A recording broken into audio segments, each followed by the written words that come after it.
Vamos agora falar sobre as Nações Unidas, que comemoram hoje 65 anos. São 65 anos, estamos em festa, há motivos para comemorar, acredito eu que sim. Esta data é celebrada desde 1948 a nível mundial. Temos connosco para uma conversa em torno deste assunto o arquiteto Jaime Comiche, que é o representante da UNIDO, o Programa das Nações Unidas para o Desenvolvimento Industrial. Muito bom dia, bem-vindo. Bom dia, obrigado. Motivos para comemorar, para celebrar, para uma grande festa, não faltam, arquiteto? Sim, temos que dizer que sim. As Nações Unidas, na verdade, celebram 68 anos. Seriam 65 desde que se decidiu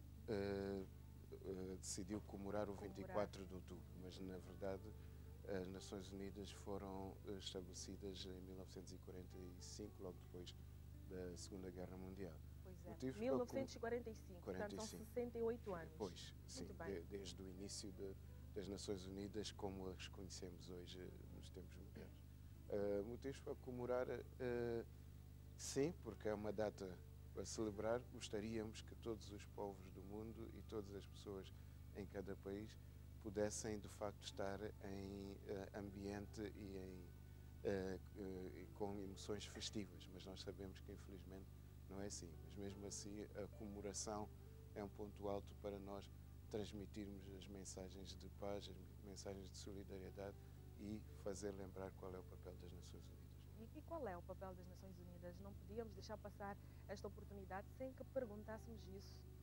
Importa primeiro notar que as Nações Unidas resulta de um consenso de países que acabavam de sair de duas guerras mundiais e os países sentaram-se à mesa precisamente em torno de estabelecer um mecanismo que assegurasse a manutenção da paz de uma maneira permanente, ou tão permanente quanto possível, que também tinham em vista assegurar a observação plena dos direitos do homem, dos direitos humanos, e através desta nova organização na altura também pretendiam promover o desenvolvimento socioeconómico dos países. É preciso ver que a própria Europa na altura estava a sair de uma guerra devastadora e com desafios enormes em termos de desenvolvimento. Então este consórcio de nações iria também olhar para as questões de desenvolvimento e também iria, na medida das necessidades, criar sinergias para resolver problemas emergentes de crises humanitárias. Então, este é o papel, de uma maneira global, das Nações Unidas, sempre virado para a paz, para a solidariedade e para a resolução de crises. Muito bem. E nem sempre tem sido fácil conseguir alcançar esses objetivos. Quais é que têm sido os principais entraves à prossecução desses objetivos?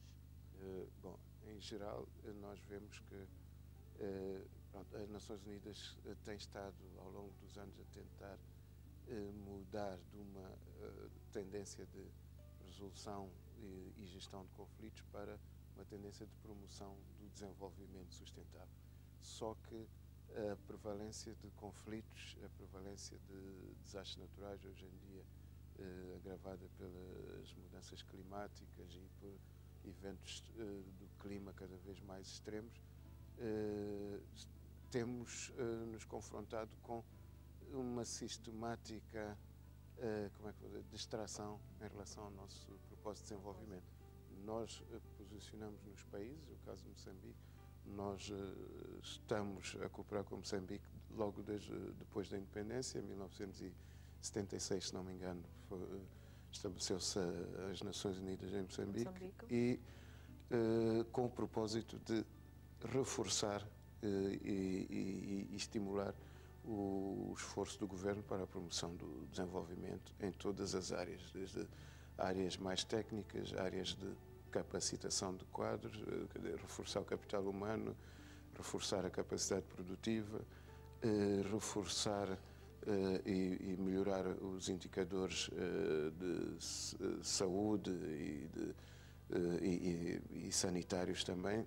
Então, percebemos que o desenvolvimento não se faz só numa direção, mas é um conjunto de várias componentes e as Nações Unidas posicionaram-se em Moçambique, através dos vários órgãos especializados, agências, programas e fundos, para responder às várias áreas, sobretudo no âmbito social, no âmbito da governação e no âmbito econômico. Alguma delas é prioritária ou nem por isso? Falar de prioridades é complicado. Por exemplo, quando a gente vai tentar ajudar, estou a dar um exemplo que me ocorre, vamos ajudar uma família que não tem nada, uma família muito pobre, por exemplo, vítima de uma calamidade, é difícil dizer qual é a prioridade. Precisa de comer, se calhar está doente, precisa de medicamentos, mas também não tem teto, está ao relento, precisa de casa e assim sucessivamente. Precisa de roupa porque está com uma folha de bananeira à frente. Então, como é que a gente define o que é prioridade? Naturalmente, a primeira prioridade é garantir que esta pessoa se mantém viva e de boa saúde, mas a longo prazo isso não basta, é preciso trazer as outras componentes. O bem-estar também tem a ver com a estabilidade, a pessoa ter autonomia, não ser vulnerável, porque ser vulnerável implica que é dependente de terceiros, não tem, pode ter vontade própria, mas não tem capacidade e autonomia para resolver os seus problemas. Então, nós, essencialmente, tentamos de uma maneira combinada reduzir a vulnerabilidade das pessoas e garantir que qualquer cidadão, no caso de Moçambique, veja materializada a sua aspiração de poder ter uma vida normal e confortável e em segurança, sem estar a depender de terceiros. Nomeadamente da nossa ajuda. Se nós conseguíssemos ter as pessoas a dispensar a nossa ajuda porque já estariam realizadas, mais do que ficarmos tristes, ficaríamos muito satisfeitos. Quer dizer que teríamos cumprido o nosso papel. Muito bem. Esta data é não só para dar a conhecer os objetivos das Nações Unidas, mas também para falar sobre as conquistas desta organização. Podemos refletir um pouco em torno disso? As conquistas ao longo destes 68 anos? Sim. Eu acho que uma das maiores conquistas é haver um mecanismo que é uma espécie, como eu costumo chamar, de um consórcio de Estados soberanos, onde todos são iguais, todos têm a mesma voz. Quando se vai à Assembleia Geral das Nações Unidas, todos os presidentes ou dignatários que representam os países falam no mesmo púlpito e têm a mesma oportunidade de falar ao mundo com o mesmo respeito, com a mesma dignidade. Por outro lado, na maior parte das decisões, quer dizer, são decisões que são feitas em função daquilo que é o interesse dos Estados-membros e raramente se tomam decisões ao arrepio, ao contrário do interesse dos Estados-membros, ao bloco de Estados-membros. Quer dizer que é um fórum tão democrático quanto possível, onde os países podem se exprimir. Por outro lado, por via deste consórcio, os países mais vulneráveis conseguem ter assistência técnica e o apoio para avançar em suas próprias agendas de desenvolvimento através de uma entidade que é neutral e que é equidistante, que não tem uma agenda, vamos lá dizer, uma agenda escondida. É diferente de, por exemplo, ter que recorrer a uma ajuda de um país que tem uma agenda própria e condicionantes próprios, porque vai ajudar, mas na condição de qualquer outra coisa. Nós ajudamos apenas com o intuito de ver o país a desenvolver-se. Crescer, a desenvolver-se. A presença das Nações Unidas, em que países, quantos países neste momento? Bom, as Nações Unidas reúnem quase todos os Estados soberanos do mundo e, direta ou indiretamente, elas estão representadas em todos esses países, mas, naturalmente, há uma atenção grande que é dada aos países menos desenvolvidos, aos países em desenvolvimento, e é onde se vê uma presença mais relevante e mais ostensiva das Nações Unidas. Os países em desenvolvimento médio, os países menos desenvolvidos, normalmente têm uma presença direta e recebem também uma assistência direta das Nações Unidas, e enquanto os países mais desenvolvidos têm outras formas de presença das Nações Unidas. Mas, em contrapartida, todos esses países se fazem representar, têm representações permanentes nas sedes, além da sede global, que é onde está o secretariado em Nova Iorque, há sedes dos vários programas, fundos e organizações especializadas noutras partes do mundo, e em todos esses lugares os países designam embaixadores, que na nossa terminologia são considerados representantes permanentes, que representam o interesse desses países junto das Nações Unidas. Nós temos o caso de Moçambique, tem representação em Nova Iorque, tem em Genebra, tem em Nairobi, onde é outra sede das Nações Unidas, e tem em Viena também.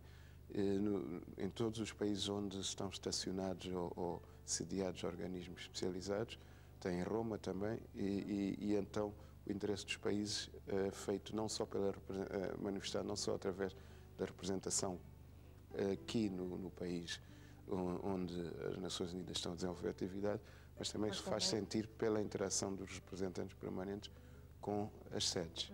E a atuação? Quando é que as Nações Unidas iniciam a sua atuação em cada país onde estão, ou o que determina a escolha de um novo país é justamente esta situação de vulnerabilidade? O que determina a atuação das Nações Unidas em cada um desses países? Bom, em primeiro lugar, as Nações Unidas estabelecem-se nos países a partir da altura em que os países aderem. Por exemplo, Moçambique ficou independente em 75, salvo erro, aderiu às Nações Unidas como membro de pleno direito em setembro de 75, foi na Assembleia Geral logo a seguir à nossa independência, e a partir daí, quer dizer, as Nações Unidas vêm, mas não vêm de qualquer maneira, não vêm impor a sua vontade, vêm a pedido do governo e responder àquilo que são os objetivos do governo. Por exemplo, neste momento, aquilo que é o quadro de assistência das Nações Unidas ao Desenvolvimento em Moçambique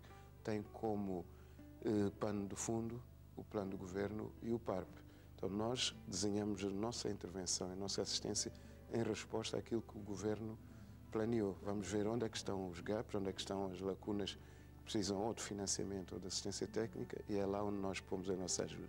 Nós não chegamos aqui de paraquedas, dizer que estamos aqui, façam queremos isto fazer ou aquilo. isto e aquilo. Esse não é o nosso papel. Nós estamos aqui para assistir àquilo que é o interesse do governo e do Estado de Moçambique. E é assim que funciona em todos os outros países? Exatamente. Se não fosse assim, até poderia ser considerado de ingerência. E até se calhar entrar em contradição. Pois, qualquer um de nós, mesmo quando pede assistência de alguém especializado, médico, técnico de computador, etc., ele vai lá porque nós chamamos, porque há uma avaria, uma reparação, e nunca chega lá e diz: eu tenho que vir reparar o seu computador, ou a senhora está doente, eu estou a trazer o remédio. Quer dizer, tem que haver uma solicitação.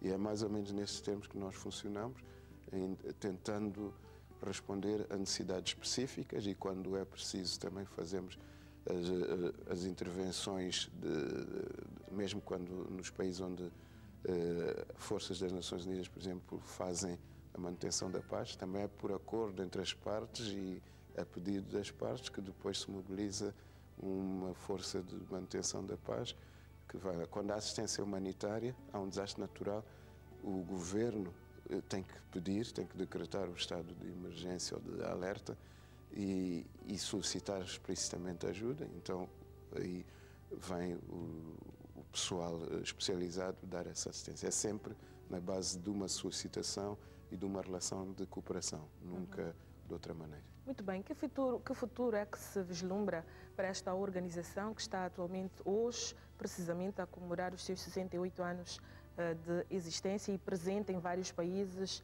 e em várias nações?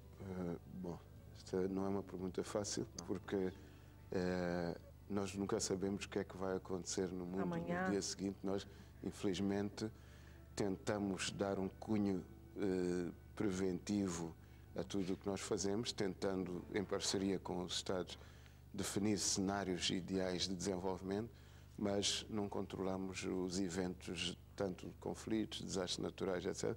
Mas há grandes desafios. Nós esperamos que seja um futuro de paz e um futuro onde as desigualdades que agora se verificam sejam minimizadas, porque as desigualdades sociais e económicas começam a ser uma das maiores ameaças no mundo e que são potenciais geradores de conflito. Então, para nós vislumbramos um futuro em que nós não tínhamos muito trabalho, não tínhamos que correr a dar assistência humanitária nem fazer manutenção de paz, mas apenas nos preocupamos em dar assistência ao desenvolvimento e, de preferência, que mesmo essa assistência ao desenvolvimento seja limitada por razão de os países cada vez mais serem autónomos e serem desenvolvidos. Então, esse é que é o futuro. Muito bem.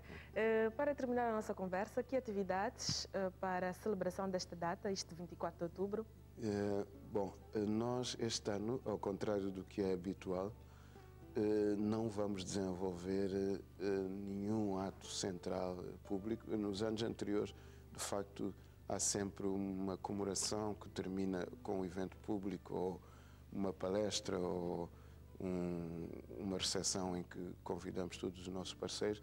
Este ano foi um ano especial porque tivemos cá, no mês de maio, a visita de Sua Excelência o Secretário-Geral das Nações Unidas, que esteve cá e fez, e a sua visita teve uma grande visibilidade porque ele interagiu com o governo, com a sociedade civil, com os parceiros de desenvolvimento e promovemos vários eventos por ocasião da vinda do Secretário-Geral. Então, nessa base, achamos que decidimos considerar que o ponto mais alto das Nações Unidas este ano foi precisamente a visita do Secretário-Geral e que, por esta ocasião, havíamos apenas de fazer recordar a data com eventos como este, através dos mídias, através de eventos mais restritos, mas não vamos ter uma celebração grandiosa, para além de que achamos que há outras prioridades neste momento, para além da celebração, então temos que nos focalizar nessas prioridades e esperemos que o ano que vem tenhamos condições para celebrar, de facto, com pompa, circunstância e com todos os atores do desenvolvimento de Moçambique envolvidos. Arquiteto Jaime Comish, muito obrigada pela presença e continuação de bom trabalho. Obrigado nós e parabéns pelo